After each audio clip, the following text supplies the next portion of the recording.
ስለ እግዚአብሔር ልጆች የሰማችሁትን ሁሉ እስቲ ለጊዜው እርሱት። በአእምሮአችሁ የሚመጣው ከሰማይ የተጣሉ የአመፀኛ መላእክት ታሪክ ነው አይደል? እውነታው ግን ከዚህ የጠለቀ ይበልጥ ሰብአዊና እጅግ አስደንጋጭ ቢሆንስ? የዓለምን ጥፋት ያመጣው ክህደት የተፈጸመው በሰማይ ሳይሆን በምድር ቢሆንስ? ይህ ታሪክ የሚጀምረው ከመጀመሪያው የደም ጠብታ ነው፣ ከቃየን። ወንድሙን ከገደለ በኋላ የተረገመው ይህ የደም መስመር ምድረ ፋይድ በምትባል የኃጢአት ሸለቆ ውስጥ የራሱን የጨለማ ዓለም ሲመሰርት፣ በተቃራኒው ደግሞ የአቤል ምትክ ሆኖ የተወለደው የሴት ቅዱስ ዘር ደብረ ቅዱስ በሚባል የተራራ ምሽግ ላይ የራሱን የብርሃን ዓለም መስርቶ ነበር። ከዚህ ከተለየው ሕዝብ መካከል እነ ሄኖክ እነ ማቱሳላና ኖህ ነበሩ። በንጽህናቸውና በቅድስናቸው የእግዚአብሔር ልጆች ተብለው ተጠርተዋል። ለዘመናት ተለያይተው ኖሩ። አንዱ በጸሎት ሌላኛው በዘፈን፣ አንዱ በንጽህና ሌላኛው በዝሙት። ታዲያ ምን ተፈጠረ? የቅድስና ምሽጋቸውን ጥለው የመላእክት ክብራቸውን ትተው ወደ ኃጢአቱ ሸለቆ እንዲወርዱ ያደረጋቸው ምን ፈተና ነበር? ይህ ቪዲዮ ወደዚያ የጠፋው ዓለም ይወስዳችኋል። የጥፋት ውሃን መጋረጃ የከፈተውን ክህደት፣ ከውሃው በኋላ እንኳን ተርፎ ለዛሬው ዓለም የተላለፈውን አስደንጋጭ ጥፋት ያሳያችኋል። እስከዛሬ ያልተሰማውን የተደበቀውን እውነት ለመስማት ተዘጋጁ። ይህ የተደመሰሱት የሁለቱ ዓለማት ታሪክ ነው።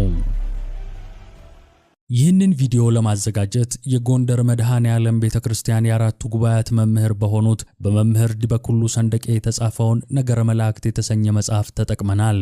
ለመምህራችን ረጅም የአገልግሎት ዕድሜ እየተመኘን ውድ ተመልካቾች ይህንን ድንቅ መጽሐፍ ገዝታችሁ እንድታነቡ እንጋብዛለን። ከአዳም በኋላ የሰው ልጅ ታሪክ በደም ተጻፈ። የመጀመሪያው የወንድማማቾች ግጭት የሰው ልጅን ለሁለት ከፈለው። ይህ ተራ ክፍፍል አልነበረም። የብርሃንና የጨለማ፣ የበረከትና የእርግማን መለያየት ነበር። ከዚያች ቀን ጀምሮ በምድር ላይ ሁለት የተለያዩ ዓለማት፣ ሁለት ፍጹም ተቃራኒ የሆኑ የሰው ዘሮች ተፈጠሩ።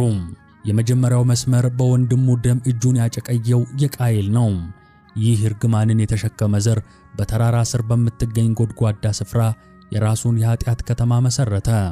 ስሟ ምድረ ፋይድ ይባላል። ትርጉሙም የድንጋጤ የሽብርና የመከራ ቦታ ማለት ነው። ስሟ ማንነቷን ይናገራል። በዚያች ከተማ የእውሩ ላሜህ ልጆች የሆኑት ዮፌልና በልቄን በመሰንቆና በበገና በእንዚራና በከበሮ ልብን የሚሰልብ ስሜትን የሚያነሳሳ ነፍስን ከፈጣሪዋ የሚያርቅ የዘፈን ጥበብን ፈጠሩ። ዓለማቸው በዚያ ዜማ ሰከረ። ሕይወታቸው በስካር ልጓም በሌለው ዝሙትና ጆሮን በሚሰነጥቅ የጩኸት ድምፅ ተሞላ። ወንዶችና ሴቶች ያለምንም ኀፍረት ራቁታቸውን ሆነው በየአደባባዩ ይዞሩ ነበር። እንደ ዱር አራዊት እንደ ፈረስ እየተገላለጡ ዝሙትን በገሃድ ሲፈጽሙ ማየት የተለመደ ሆነ። ሥጋዊ ፍላጎት ንጉሥ፣ ኃጢአት ደግሞ ሕግ በሆነበት የጨለማ ዓለም ውስጥ ተዘፈቁ። ከዚህ የርኩሰት ሸለቆ በላይ ከምድር ከፍ ብሎ ሌላኛው ዓለም ነበር። ሁለተኛው መስመር በተገደለው በአቤል ምትክ በእግዚአብሔር ቸርነት የተወለደው የሴት ዘር። ይህ ሕዝብ ደቂቀ ሴት ከቃይን ልጆች ርኩሰት ጋር ላለመቀላቀል ተማምለው ራሳቸውን ለዩ። በገነት ፊት ለፊት ደብረ ቅዱስ በሚባል ቅዱስ ተራራ ላይ የራሳቸውን የንጽህና ማህበረሰብ መሰረቱ። ሕይወታቸው የምድረ ፋይድ ተቃራኒ ነው።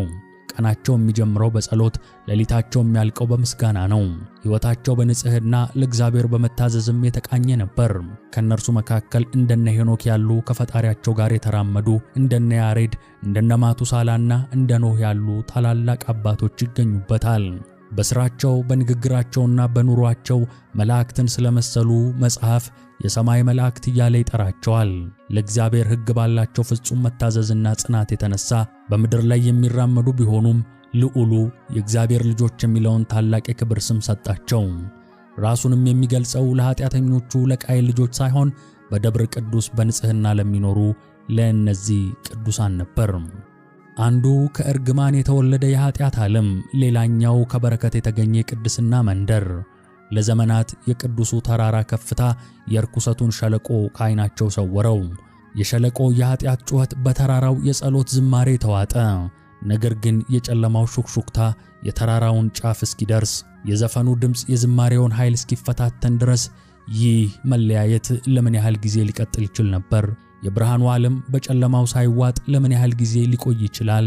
ለዘመናት በደብረ ቅዱስ ላይ የነበረው ሰላም ፍጹም ነበር። ቀናቶቹ በጸሎት ተጀምረው በምስጋና የሚጠናቀቁ፣ ሕይወት የተረጋጋ እንደ ሰማይ ከዋክብት ቋሚና ሥርዓት ያለው ነበር። ነገር ግን አንድ ቀን ያ ጸጥታ ተሰበረ። ያልተለመደ ድምፅ ተሰማ። ከምድረ ፋይድ ሸለቆ ከኃጢአቱ ጎድጓዳማ ስፍራ እንግዳ የሆነ ዜማ በተራራው ጫፍ ላይ ይንሳፈፍ ጀመር። የመሰንቆ ለስላሳ ዜማ ከበገናው ጥልቅ ድምፅ ጋር ተዳምሮ ልብን የሚሰርቅ እግርን ለዳንስ የሚጋብዝ ነበር። ይህ የጸሎት ዜማ አልነበረም። ይህ የልብ ምትን የሚያፈጥን፣ ደምን የሚያሞቅ፣ ነፍስን የሚረብሽ የዓለም ድምፅ ነው። የእግዚአብሔር ልጆች ከጸሎታቸው ተነስተው ከንጽሕናቸው ማደሪያ ወጥተው በድምፁ እንደተሳቡ ወደ ተራራው ጫፍ ላይ ተጠጉ። የማወቅ ጉጉት ከሥጋዊ ፍላጎት ጋር ተቀላቅሎ ወደ ታች ወደ እርግማኑ ሸለቆ እንዲመለከቱ አስገደዳቸው። ያዩት ነገር የዘመናት ጽናታቸውን በአንድ ቅጽበት የሚንድ ሆነ። የቃየን ሴቶች ልጆች ውበታቸው እንደ እሳት ይነድ ነበር። በዜማው ምት ሰውነታቸውን እያወዛወዙ በሳቅ እየተንተከተኩ ልጓም በሌለው ነፃነት በሜዳው ላይ ይጨፍሩ ነበር። ፊታቸው በጌጥ ተወሯል። ሰውነታቸው በዝሙት ቀልጧል። ሕይወታቸው ከሩቅ ሲታይ የደስታና የእርካታ ይመስል ነበር። በዚያ ቅጽበት በቅዱሱ ተራራ ላይ በነበሩት የእግዚአብሔር ልጆች ልብ ውስጥ አንድ መርዛማ ሹክሹክታ ተሰማ። አንድ ሰው ለራሱ ያኩተመተመው ብዙም ሳይቆይ የሁሉም የልብ ጩኸት ሆነ። እኛስ ከምስጋና በቀር ምኑን ኑሮውን ኖር ነው? ኑሮን እኮ እነዚያ የቃየን ልጆች ይኑሯት እንጂ እኛ ምን እናውቃለን? ተባባሉ። ይህ ሐሳብ እንደ መርዝ በደም ስሮቻቸው ውስጥ ተሰራጨ። በቅጽበት የመላእክት ክብራቸው እንደ ከባድ ሸክም ጫንቃቸው ላይ ተሰማቸው። የሄኖክና የማቱሳላ መንገድ፣ የጽድቁ ጎዳና እሾህ የበዛበት መሰላቸው። ቅዱሱ ተራራ የክብራቸውና የንጽሕናቸው መገለጫ የነበረው አሁን እንደ ቀዝቃዛ እስር ቤት ታያቸው። ያ የኃጢአት ሸለቆ ግን የነጻነት፣ የደስታና የእውነተኛ ኑሮ ምድር መስሎ ታያቸው። የውሳኔው ሰዓት ደረሰ። ከእንግዲህ በዚህ ከመኖር ከደቂቀ ቃየል ጋር ተጋብተን መኖር ይሻለናል አሉ በአንድ ድምፅ። ውሳኔው ተላለፈ። ከላይ ወደ ታች፣ ከብርሃን ወደ ጨለማ፣ ከሕይወት ወደ ሞት ለመውረድ ወሰኑ። ይህ ከቦታ ቦታ የሚደረግ ጉዞ አልነበረም። ይህ የክብር ውድቀት ነበር። የሰው ልጅ ታሪክን ለዘላለም የሚቀይረው፣ የጥፋት ውሃን መጋረጃ የሚከፍተው የመጀመሪያው አሳዛኝ እርምጃ። የዓለም ዕጣ ፈንታ በዚያች ቅጽበት ተወሰነ። የቅዱሱ ተራራ ጫፍ ባዶ ሆነ። 200 የሚሆኑ የእግዚአብሔር ልጆች የክብር ልብሳቸውን አውልቀው የቅድስና ጫማቸውን ጥለው የዘመናት ጽናታቸውን ከኋላቸው ትተው ወደ ሸለቆ ወረዱ። ይህ ዝቅ ማለት ብቻ አልነበረም፣ ውድቀት ነበር። እያንዳንዱ እርምጃቸው ከሰማይ 1 ክንድ የሚያርቅ፣ ወደ ሲኦል ደግሞ 1 ክንድ የሚያቀርብ ነበር። በምድረ ፋይድ የነበረው የቃየል ዘር በደስታ ተቀበላቸው። ከሰማይ የወረዱ አማልክት መስለዋቸው ነበርና። የቃየን ሴቶች ልጆች በውበታቸውና በዳንሳቸው ልባቸውን እንደሰለቡት እነርሱም በልዕልናቸውና በግርማቸው የሸለቆውን ሕዝብ ማረኩ። ብዙም ሳይቆይ ተቀላቀሉ። ደማቸው ተዋሃደ። የብርሃን ዘር ከጨለማው ጋር ተጋባ። በዓይን ሲታይ ጋብቻ ይመስል ነበር፣ በሰማይ ሲመዘን ግን ክህደት ነበር። ነገር ግን የወረዱት የእግዚአብሔር ልጆች ለቃየን ልጆች የሰጧቸው ፍቅራቸውንና ዘራቸውን ብቻ አልነበረም። ብቻቸውን አልወረዱም። በቅድስና ዘመናቸው በደብረ ቅዱስ ላይ በጸሎት ተወስነው ሳለ ከዓለም የተሰወረ ለተራ የሰው ልጅ ያልተገለጠ ጥልቅ ምስጢር ተገልጦላቸው ነበር። የመላእክትን የክብር ሥራ ብቻ ሳይሆን የተሰወሩትን የአጋንንት የጥፋት ጥበብም ያውቁ ነበር። አሁን ግን ይህንን ዕውቀት ከእግዚአብሔር ክብር ይልቅ ለራሳቸው የሥጋ ፍላጎትና ለዓለም ጥፋት ሊያውሉት ወሰኑ። የቅድስናው ምስጢር የርኩሰት መሳሪያ ሆነ። አለቆች ነበሯቸው፣ የወደቁትን የሚመሩ የክፋትንም ትምህርት የሚያከፋፍሉ። ከእነርሱም መካከል ስሙ አዛዝኤል የተባለው የሰው ልጅን ገጽታ በመቀየር ላይ አተኮረ። እግዚአብሔር የሰውን ልጅ በክቡር ገጽታው ሲፈጥረው አዛዝኤል ይህንን ለማርከስ ተነሳ። ለወንዶች ሰይፍና ጋሻ ጥሩርንም እየሰሩ እርስ በርስ እንዲተላለቁ የጦርነትን ጥበብ አስተማራቸው። ለሴቶች ደግሞ ከንቱ ውዳሴን በልባቸው ዘራ። አምባርና ጌጥ ማጌጥን፣ ዓይንን በኩል መኳልና ቅንድብ መሸለምን አሳያቸው። እግዚአብሔር ነጭ አድርጎ የፈጠረውን ጥፍር በእንሶስላ በሂና ማቅላትን፣ ፊትን በተለያዩ ቀለማት መቀባባትን፣ የእግዚአብሔርን የንጽሕና አሻራ ከሰው ልጅ ገጽታ ላይ ለመፋቅ የሚደረግን ጥረት ሁሉ አስተማራቸው። ሌሎችም አለቆች የየራሳቸውን የጥፋት ዕውቀት አካፈሉ። አሚዛራክ የተባለው ስር እየማሱ ቅጠል እየበጠሱ የአጋንንትን ስም እየጠሩ ጋኔን መሳብና ምትሃት ማሳየትን አስተማረ። አርሚሮስም እንዲሁ ምትሃት ማሳየትን አስተማረ። የሰው ልጅ ከተፈጥሮ ሕግ ውጪ እንዲጓዝ በአጋንንት ኃይል እንዲታበይም አደረጉት። በራቄልና ኮከብኤል የተባሉት ደግሞ የሰው ልጅ ዓይኑን ወደ ሰማይ እንዲያቀና አስተማሩት። ነገር ግን ፈጣሪን ለማመስገን ሳይሆን ፍጥረትን ለማምለክ ነበር። በጨረቃና በከዋክብት ጉዞ፣ በከዋክብት መወለድና መጥፋት የሰው ልጅ ዕጣ ፈንታን የማንበብን ከንቱ ጥበብ ገለጡላቸው። እንዲህ ያለ ኮከብ ሲወጣ እንዲህ ይሆናል እያሉ የፍጥረትን ሥርዓት የጥንቆላ መጽሐፍ አደረጉት። ክፋቱ በዚህ ብቻ አላበቃም። የሕይወትን ቅድስና እስከ መዳፈር ደረሱ። የአንዲቱን ጽንስ በአንዷ ማኅፀን ውስጥ በድግምት ማሳደርን፣ ጽንስ ማስወረድን፣ የእግዚአብሔርን የሕይወት ስጦታ ማቋረጥን አስተማሩ። የአህያና የፈረስ ዝርያን አዳቅለው ከተፈጥሮ ውጭ የሆነውን በቅሎ እንዳስገኙት ሁሉ የሰውን ልጅም ከተፈጥሮ ሕግ እንዲወጣ አሳቱት። ምድር ተለወጠች። የቃየል ልጆች የነበራቸው የዝሙትና የስካር ኃጢአት አሁን በአጋንንታዊ ጥበብ ታግዞ እጅግ የከፋ ሆነ። ከዚህ ርኩስ ጋብቻ፣ ከዚህ የሰማይና የምድር ክህደት፣ ከዚህ የተቀደሰ ዘርና ከተረገመ ዘር ውህደት የተወለደው ፍሬ አስፈሪ ነበር። ሴቶቹ ጸነሱ። የወለዱት ግን ተራ የሰው ልጅን አልነበረም።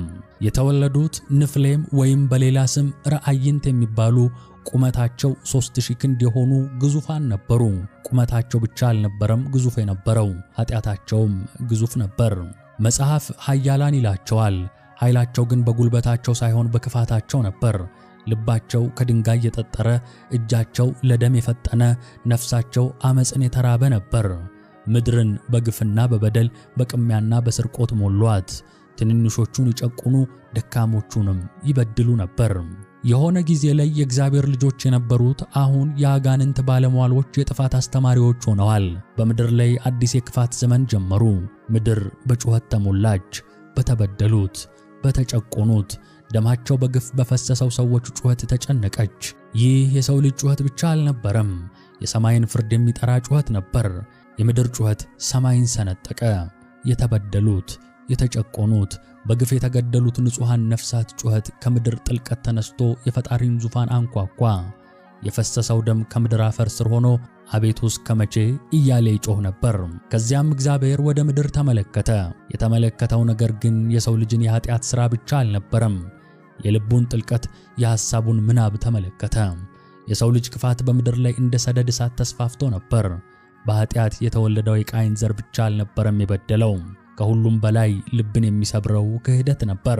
የቅድስናው የሴት መስመር ከተረገመው የቃየል የርኩሰት መስመር ጋር ተቀላቅሎ የአንድ ወቅት ንጽሕናው በዝሙት ረክሶ ነበር። አንድ ጊዜ በደብረ ቅዱስ ላይ እንደ ከዋክብት ያበሩ የነበሩት ልጆች ያላቸው የመላእክትን ክብር የተጎናጸፉት አሁን የጥፋት ምንጭ የአጋንንት ጥበብ አስተማሪዎች ሆነዋል። የክብር ልብሳቸውን አውልቀው የኃጢአት ጭንብል አጥልቀዋል። ምድር ሁሉ በአንድ ቃል ልትገለጽ ትችል ነበር፣ አመጽ በሚለው ቃል። ከግዙፎቹ ንፍሌሞች ግፍ አንስቶ እስከ ትንሹ ሕፃን የልብ ክፋት ድረስ፣ ከገዢዎቹ በደል አንስቶ እስከ ተራው ሰው የዕለት ተዕለት ርኩሰት ድረስ የሰው ልጅ የልቡ ሐሳብና ምናብ ሁል ጊዜ ክፉ ብቻ እንደሆነ እግዚአብሔር አየ። የእግዚአብሔር የትዕግሥት ጽዋ ሞልቶ ፈሰሰ። የምሕረቱ ዘመን ተዘጋ። የፍርድ ሰዓት ደረሰ። ያኔ ሰማያዊው ትእዛዝ እንደ መብረቅ ተላለፈ። መጽሐፈ ሄኖክ እንደሚናገረው መልአኩ ቅዱስ ገብርኤል ተጠራ። በዘፋኞችና በአመንዝራ ልጆች ላይ ሂድ፣ የአመንዝራይቱ ልጆችና የትጉሃንን ልጆች ከሰው ለይተህ አጥፋቸው፣ እርስ በርሳቸው በሰይፍ እንዲተላለቁ አድርግ ተብሎ ታዘዘ። ነገር ግን በዚህ የጨለማ ውቅያኖስ ውስጥ አንዲት የብርሃን ነጥብ ትታይ ነበር። ኖህ በዘመኑ ካሉት ሰዎች ሁሉ ፍጹም ጻድቅ ሰው ነበር። እርሱ ከክፋቱ ጋር አልተቀላቀለም፣ በዝሙታቸው አልረከሰም፣ በአመፃቸው አልተሳተፈም። ኖህ ከእግዚአብሔር ጋር ይመላለስ ነበር። በዙሪያው ባለው የኃጢአት ማዕበል ሳይዋጥ እንደ ጽኑ አለት ቆሞ ነበር። ለዓመታት የእውነትን ቃል ሰበካቸው፣ ስለሚመጣው ፍርድ አስጠነቀቃቸው፣ ወደ ንስሐም ጠራቸው። ነገር ግን ጆሮአቸውን ደፈኑ፣ ሳቁበት፣ አሾፉበት፣ አበደ ብለው አስወሩበት። ከዚያም ጸጥታ ሆነ። ያ የዘፈንና የጫጫታ ድምፅ ለቅጽበት ጸጥ አለ። ሰማዩ በጥቁር ደመና ተሸፈነ። ፀሐይ ብርሃኗን ሰወረች። ቀኑ እንደ ሌሊት ጨለመ። ከዚያም የመጀመሪያው የውሃ ጠብታ መጣ። ከዚያም ሁለተኛው፣ ከዚያም ሺዎች፣ ሚሊዮኖች። ዝናቡ እንደ ጠብታ ሳይሆን እንደ ወንዝ ከሰማይ ይወርድ ጀመር። የሰማይ መስኮቶች ተከፈቱ። በተመሳሳይ ጊዜ ምድር ራሷ ተናወጠች። ከምድር ሆድ የጥልቁ ምንጮች ሁሉ በጩኸት ፈለቁ። ውሃ ከላይ ይወርድ ነበር፣ ውሃ ከታችም ይፈልቅ ነበር። የቃየን ልጆች የዘፈን ድምፅ በድንጋጤ ጩኸት ተተካ። የመሰንቆ ዜማ በሰዎች የዋይታ ድምፅ ተዋጠ። በየአደባባዩ ራቁታቸውን ይጨፍሩ የነበሩት አሁን የሚደበቁበትን ዋሻና የሚንጠለጠሉበትን ዛፍ ሊፈልጉ ተሯሯጡ። ግዙፎቹ ንፍሌሞች በኃይላቸውና በቁመታቸው ይመኩ የነበሩት አሁን ምንም ማድረግ አልቻሉም። ጥንካሬያቸው ከውሃው ኃይል ፊት ምንም አልነበረም።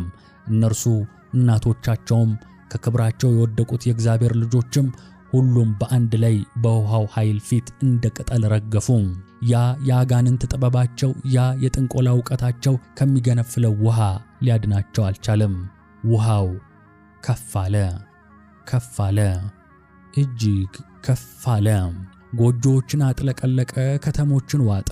የኃጢአቱ ሸለቆ ምድረ ፋይድ ሰመጠ። ውሃው ወደ ላይ መውጣቱን ቀጠለ። የቅዱሱን ተራራ ደብረ ቅዱስን፣ ያ የእግዚአብሔር ልጆች ክህደት የጀመሩበትን ስፍራ ሙሉ በሙሉ ሸፈነው። በመጨረሻም የምድር ረጃጅም ተራሮች ጫፎች እንኳን በውሃው ተዋጡ። ምድር በውሃ ተሸፈነች። የመጨረሻው ጩኸት ጸጥ አለ። የመጨረሻው የሕይወት እስትንፋስ በውሃው ውስጥ ታፈነ። በዚህ ሁሉ የሞትና የጥፋት ውቅያኖስ ላይ ግን አንድ ነገር ይንሳፈፍ ነበር። አንዲት መርከብ። በውስጧ ጽድቅን የጠበቀው ኖህ፣ ሚስቱ፣ 3 ልጆቹና የልጆቹ ሚስቶች ነበሩ። 8 ነፍሳት ከቀሪ ፍጥረታት ጋር። የድሮ ዓለም ጠፍቶ ነበር። የተሰጠው ፍርድ ተፈጽሟል። ከዘር ሁሉ፣ ከሕዝብ ሁሉ፣ ከኃያላንና ከደካሞች ሁሉ የተረፈው ይህ ብቻ ነበር። የሴት ቅዱስ መስመር የመጨረሻው ተስፋ በአንዲት የእንጨት መርከብ ውስጥ በማያልቀው የውሃ ምድረ በዳ ላይ ብቻውን ይንሳፈፍ ነበር። እናም የድሮ ዓለም በውሃ መቃብር ውስጥ ሰመጠ። ስለዚህ የእግዚአብሔር ልጆች የተባሉት እነማን ነበሩ? ከሰማይ የወደቁ ክንፍ የነበራቸው ረቂቃን መላእክት አይደሉም። እውነታው ከዚህ የበለጠ ሰብአዊና ምናልባትም የበለጠ አሳዛኝ ነው። እነርሱ ከሥጋና ከደም የተገኙ ነገር ግን በቅድስናና በንጽሕና ለመኖር የተጠሩ የሴት ልጆች ነበሩ። በዓይናቸው ባዩት ፈተና የወደቁ፣ ክህደትን የመረጡ እናም በውድቀታቸው መላውን ዓለም ለጥፋት የዳረጉ ሰዎች ናቸው። ታሪካቸው የመለኮታዊ ፍጡራን ጦርነት ሳይሆን የሰው ልጅ ምርጫና የውድቀት አሳዛኝ ድራማ ነው። ነገር ግን ታሪኩ እዚህ ላይ አያበቃም። የጥፋት ውሃ ምድርን አጥቦ ኃጢአትን ያጸዳ ይመስላል። ነገር ግን ክፋት በቀላሉ የሚጠፋ አይደለም። እንደ ጥላ ነው። ብርሃን ሲኖር ይከተላል፣ በጨለማ ይደበቃል። ይህ ከሁሉም በላይ አስደንጋጩ የታሪኩ ክፍል ነው። ከጥፋት ውሃ መምጣት በፊት እነዚያ የወደቁት የእግዚአብሔር ልጆች መጨረሻቸው እንደቀረበ ሲያውቁ የመጨረሻውን የክህደት ሥራቸውን ፈጸሙ። ያስተማሩትን ያንን ሁሉ የአጋንንት ጥበብ፣ ያንን ሁሉ የጥንቆላና የመተት፣ የከዋክብትና የጨረቃ ምስጢር፣ የጦርነትና የማስዋብ ዕውቀት በማይጠፋ በጠንካራ ድንጋይ ላይ ቀርጸውት ነበር። ክፋታቸው ከሥጋቸው ሞት በኋላ እንዲተርፍ፣ የጥፋታቸው ትምህርት ለሚቀጥለው ዓለም እንዲተላለፍ የተዘጋጀ መርዛማ ድርጊት ነበር። ውሃው መጣ፣ ሄደም፣ ምድርም ደረቀች። ኖህና ቤተሰቡም አዲስ ዓለምን ጀመሩ። ዘመናት አለፉ። ከኖህ 4ኛ ትውልድ የሴም የልጅ ልጅ የሆነው ቃይናን የተባለ ሰው መጣ። አባቱ የአባቶቹን ቅዱስ መጽሐፍ አስተምሮት ነበር። ከዕለታት አንድ ቀን ቃይናን ከተማ ለመመስረት ከቦታ ወደ ቦታ ሲዘዋወር እነዚያን የድንጋይ ጽሑፎች አገኘ። አቧራቸውን አራግፎ በላያቸው የተቀረጸውን እንግዳ ጽሑፍ ተመለከተ። የማወቅ ጉጉቱ አሸነፈው። አነበበው፣ ተረጎመውም። በድንጋዩ ላይ የነበረው የጠፋው ዓለም ክፋት ሁሉ ነበር። የኃጢአት ትምህርት፣ የጥንቆላ ምስጢር፣ በሰማይ ምልክቶች የሚደረገው ትንቢት ሁሉ ነበር። ቃይናን ይህንን የክፋት ዕውቀት ሲረዳ ደነገጠ። ነገር ግን ማራኪ ይመስል ነበር። ኃይል የሚሰጥ ይመስል ነበር። ነገር ግን አያቱ ኖህን ይፈራው ስለነበር ያገኘውን ነገር ለማንም ሳይናገር በስውር ደበቀው። ኖህ እስኪሞት ድረስ ጠበቀ። ኖህ ከሞተ በኋላ ግን ቃይናን ያንን የክፋት ጥበብ ለሰው ልጆች ገለጠ። ያ ማለት ከጥፋት ውሃው በፊት የነበረው ያ ጥንታዊ ተልእኮ፣ ያ የአጋንንት ዕውቀት ሙሉ በሙሉ አልጠፋም ነበር። በድንጋይ ላይ ተቀርጾ የውሃውን ፍርድ ተሻግሮ ተርፏል። እናም ያ ክፋት፣ ያ ተንኮል እስከዚች ቅጽበት ድረስ በምድራችን ላይ አለ። በልዩ ልዩ ስምና መልክ በዘመናዊና በአዲስ ጥበብ ተሰውሮ የሰውን ልጅ ልብ መፈተኑን ቀጥሏል። ከአንድ የጠፋ ዓለም የተረፈ ጥላ ሆኖ እስከ ዓለም ፍጻሜ ድረስም ይኖራል። ሰላም እግዚአብሔር ከሁላችን ጋር ይሁን። አሜን።